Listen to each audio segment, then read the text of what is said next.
hắc hòm cằn mải mặn, lại sắn phố cò bìn tay, thương nhau mấy núi cũng trèo, lại năm nhai lẹ khô khói, khoảng khăn cò đung páy, mấy sông cũng lội, mấy đèo cũng qua.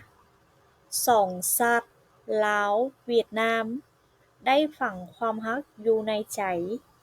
Việt Lào hai nước chúng ta, hùng há thăng mê khóng, bò lợc bùn bàn đáy, tình sâu hơn nước, hồng há Cửu Long.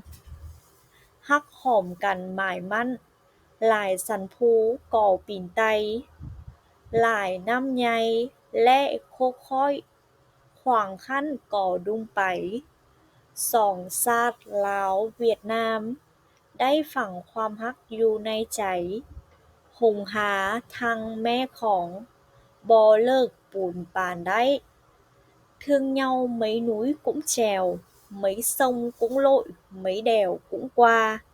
Việt Lào hai nước chúng ta, tình sâu hơn nước, hồng hà Cửu Long.